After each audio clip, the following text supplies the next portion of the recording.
The coffee shop was packed, every seat taken, when Erica approached the one man she should have walked away from. If only she'd known his name would later break her heart. Subscribe and stay with me in this story of love, trust, and second chances. Drop a like if you believe honesty is the foundation of real connection, and comment below. Have you ever kept a secret to protect yourself? Would you forgive someone like Jason? Share your thoughts. I read every single comment. Now let's begin the story. Jason's fingers froze over his keyboard as a shadow fell across his table. Excuse me, is anyone sitting here? He looked up to find a woman with kind eyes and long black hair tied back with a colorful scarf, gesturing to the empty chair across from him. The coffee shop buzzed with the lunch crowd, every other seat occupied. No, please, Jason said, moving his laptop bag aside. Thank you so much. I've been circling for 10 minutes. She settled into the chair with a relieved sigh, setting down a paper bag that smelled of sandwiches. I'm Erica. Jason. They shook hands, and he noticed the ID badge clipped to her jacket. Mercy Care Charity Home. You work at the charity home on 5th Street? He asked. Her face brightened. You know it. I pass it sometimes. What do you do there? I'm a care coordinator. We help people who can't afford medical treatment, try to connect them with resources, sometimes just sit with them when they're scared. She unwrapped her sandwich. Sorry. I'm sure that's more than you wanted to know. No, it's interesting. That must be hard work. It is, but it's also the best thing I've ever done. She took a bite, then asked, What about you? What brings you to this coffee shop in the middle of the day? Jason hesitated, a familiar wariness creeping in. I work in business. I like the atmosphere here. Helps me think. Better than an office? Much better. They fell into easy conversation. Erica told him about Mrs. Patterson, an elderly patient who'd had no one until she came to Mercy Care. Jason found himself genuinely interested, asking questions, laughing at her stories. She had a way of making even difficult situations sound hopeful. You really care about these people, he observed. Of course I do. They're not just patients, they're people who got dealt a bad hand. Society just forgets them because they don't have money. Her expression turned serious. I can't stand people who have resources and just hoard them, you know? Like these billionaires who could change lives but choose to buy another yacht instead. Jason's stomach tightened. Maybe some of them do help. Quietly. Maybe. But in my experience, people with money care more about protecting it than sharing it. That's a pretty broad generalization. Is it? She met his eyes. When was the last time you saw a rich person actually sacrifice something to help someone else? He wanted to argue, to defend himself, but how could he without revealing who he was? Instead, he said, I think people are more complicated than that. You're probably right. I'm sorry. I get passionate. She smiled. I should let you get back to work. No, don't apologize. I like hearing what you think. Erica glanced at her watch. I actually do need to run. But this was nice. Really nice. Can I get your number? The words came out before he could overthink them. Maybe we could do this again?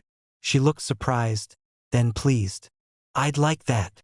They exchanged phones, fingers brushing as they traded devices back. Jason watched her leave, already planning when to text her. That evening, he stared at his penthouse view, Erica's words echoing in his mind. People with money care more about protecting it than sharing it. He'd built the Howard Foundation specifically to give back, had donated millions anonymously. But she didn't know that. She judged him as just another businessman, and somehow that felt refreshing. She liked him for him. He texted her. Thanks for sharing your table today. Her response came quickly. Thanks for being easy to talk to. Same time next week? Absolutely. Over the following weeks, the coffee shop table became their place. Every Tuesday and Thursday, they met for lunch. Jason learned that Erica grew up in Baltimore, that her grandmother's struggle with cancer had inspired her career path, that she believed in second chances and fighting for the underdog. She learned that Jason loved old movies, that he was an only child, that he valued authenticity above everything else. Why do you keep things so private? She asked one afternoon. You never talk about your work. It's boring, he deflected. Tell me more about the funding situation at Mercy Care. It's getting worse. We might have to close by the end of the year if we don't find donors. Her voice cracked slightly. These people have nowhere else to go, Jason. What happens to them? Everything in him wanted to write a check right then, to fix it immediately. But that would mean explaining how he could afford to save an entire charity home. There has to be something you can do. We're trying everything. Grant applications, fundraisers, reaching out to wealthy donors who never respond. She laughed bitterly. See? Told you. Rich people don't care. Maybe they don't know how to help properly. Or maybe they just don't want to. He reached across the table, took her hand. You're doing important work. Don't give up. She squeezed his fingers. You always know what to say. If only she knew what he wasn't saying. 2 months after their first meeting, Jason picked Erica up for their first real date outside the coffee shop. He'd chosen a modest Italian restaurant, nothing flashy, nowhere he might be recognized. This place is perfect, Erica said, scanning the cozy interior with its checkered tablecloths and candles in wine bottles. No Michelin stars or anything, Jason said. Good. I don't trust restaurants where you need a dictionary to read the menu. She grinned at him over the candlelight. I like this. I like us. Me too. They ordered pasta and house wine. The conversation flowed as easily as it always did. But something felt different tonight. Deeper. More real. Can I ask you something? Erica said, twirling linguine on her fork. Why haven't you ever invited me to your place? Or told me where you live? Jason's throat tightened. I'm private. Is that okay? It's okay. Just curious. She studied him. Sometimes I feel like you're holding something back. I'm not hiding anything important. Promise. The lie sat heavy on his tongue. Promise. After dinner, they walked through the park. Erica looped her arm through his, leaning her head on his shoulder. I need to tell you something, she said. Mercy Care is closing. Official notice came today. We have 60 days. Erica, I'm so sorry. Mrs. Patterson cried. Literally cried, Jason. She said Mercy Care saved her life and now she doesn't know what to do. Erica's voice broke. I feel like I'm failing them. He stopped walking, turned to face her. You're not failing anyone. You've given everything you have. It's not enough though, is it? Jason pulled her close, his mind racing. He could save Mercy Care with a single phone call. One transfer from the Howard Foundation and everything would be fine. But then she'd know. She'd know he'd been lying to her all this time. What if I could help? He started. You? Jason, you're sweet. But unless you've got a few $100,000 lying around. What if I knew someone who did? She pulled back, looking at him hopefully. Really? You know someone who could donate? Maybe. Let me make some calls. That night, Jason sat in his home office, staring at the donation form on his computer screen. He could do this anonymously. The Howard Foundation made anonymous donations all the time. Erica would never have to know it came from him. He could keep being just Jason, the guy from the coffee shop, while still helping the people she cared about. He authorized the transfer. $500,000 to Mercy Care from an anonymous donor. The call came 3 days later while they were having coffee. Oh my God, Erica breathed, staring at her phone. Oh my God, Jason. What is it? Someone donated to Mercy Care. A huge amount. We're saved. We're actually saved. Tears streamed down her face. I can't believe it. It's from the Howard Foundation. I've never even heard of them. Jason's blood ran cold. That's amazing. This is a miracle. An actual miracle. She grabbed her laptop from her bag. I need to find out who they are. Thank them properly. Maybe they want to stay anonymous, Jason said quickly. Maybe, but I should at least try. Her fingers flew across the keyboard. Howard Foundation. Let's see what. He watched her face change. Watched her smile fade into confusion. Then recognition. Then something that looked like betrayal. Jason Howard, she read aloud. Billionaire philanthropist. Founder of Howard Foundation. net worth estimated at $2.3 billion. She turned the laptop toward him. This is you, Erica. This is you, she repeated, her voice rising. In these photos, at these charity galas, you're Jason Howard. The Jason Howard. Let me explain. Explain what? That you've been lying to me for months. She stood up, her chair scraping loudly. Several people turned to look. I told you everything. Everything about my life, my struggles, my work. And you just sat there pretending to be some random business guy? I wasn't pretending. I am just a guy. The money doesn't. Doesn't what? Doesn't matter? I poured my heart out about Mercy Care needing funding while you could have helped with pocket change. Her voice cracked. Was this funny to you? Watching me stress about money while you're worth billions. I did help. I made the donation. Anonymously. Because you couldn't even be honest with me about who you are. She grabbed her things, shoving them into her bag. You know what the worst part is? I liked you. I really liked you. But I don't even know who you are. You do know me. This is me, Erica. The money is just what? Just a tiny detail?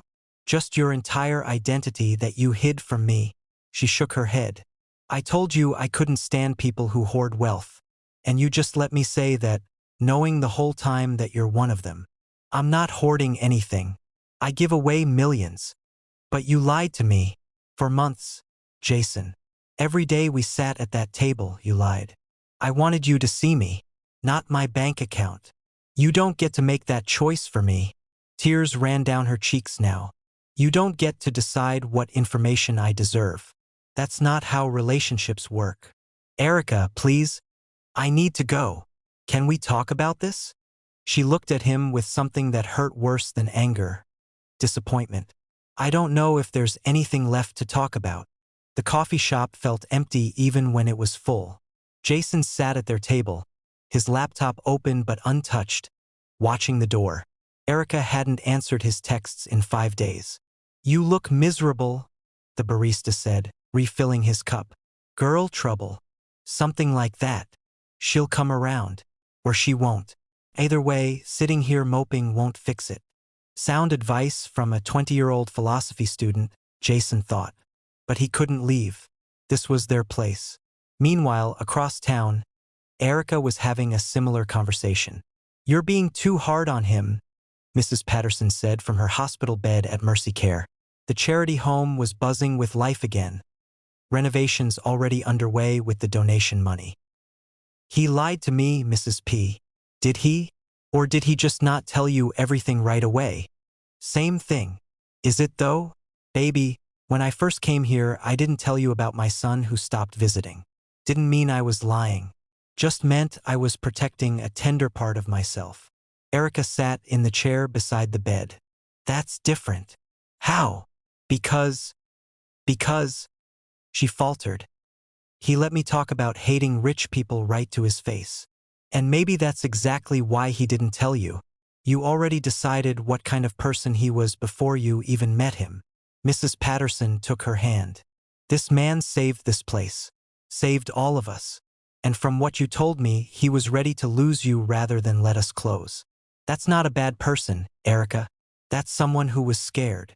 Scared of what? Of exactly what happened. Of you seeing his money instead of him. Erica wiped her eyes. I was so mean to him. Then maybe it's time to fix that. That evening, Erica stood outside the coffee shop, watching through the window. Jason sat at their table, staring at nothing, looking more alone than she'd ever seen him. She pushed open the door. The bell chimed. He looked up. Their eyes met. She walked to the table, heart pounding. Is this seat taken? Jason's expression shifted from surprise to cautious hope. It's been waiting for you. She sat down. For a long moment, neither spoke. I'm sorry, they said simultaneously. You first, Erica said. Jason leaned forward. I should have told you. From the beginning, I should have been honest. I was scared that you'd see the money and not see me, but that wasn't fair to you. You deserved to make your own choice about who I am. I'm sorry too. I judged you before I knew you. I had all these assumptions about wealthy people, And I put those on you without giving you a chance. She took a shaky breath. Mrs. Patterson said something today. She said you were ready to lose me rather than let Mercy Care close. Is that true? Yes. I couldn't watch those people suffer when I could help. Even if it meant you'd find out and hate me. I don't hate you, Jason. I was hurt. And scared. Scared of what? That everything between us was fake. That you were just, I don't know, playing some game. Rich guy slumming it with the charity worker. Erica, no. God, no. You're the first person in years who's talked to me like I'm just a person. Do you know how rare that is? How much that meant to me? Then why didn't you trust me with the truth? Because I'm an idiot? He tried to smile. Because I've been burned before by people who wanted my money. Because I liked being just Jason for a while. Take your pick. She reached across the table, took his hand. I need you to understand something. Honesty matters to me. Like really matters. If we're gonna try this, I need all of you. The business guy, the billionaire, the philanthropist, whatever. I need to know who I'm with. You're right. I'll do better. I promise. And I'll work on my prejudices. Because Mrs. Patterson was right. I judged you before I knew you. That wasn't fair either.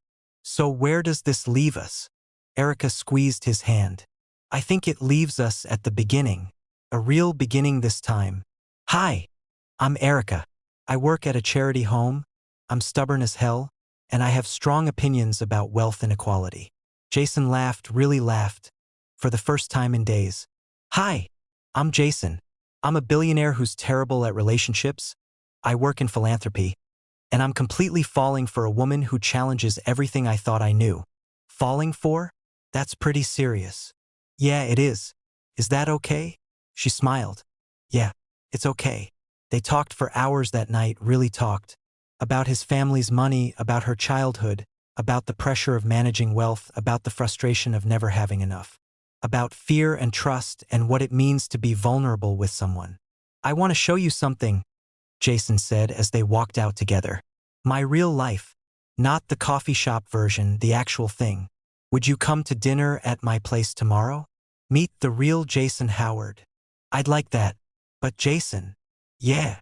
I liked the coffee shop version too. He's still in there, right? Always. She kissed him then. Right there on the sidewalk. And it felt like starting over and coming home at the same time. If you enjoyed the story of second chances and honest beginnings, subscribe for more heartfelt tales that remind us love is built on truth, not perfection. Like this video if you believe everyone deserves to be seen for who they really are, and comment below. Would you forgive someone who kept a secret to protect themselves? Let's talk about it.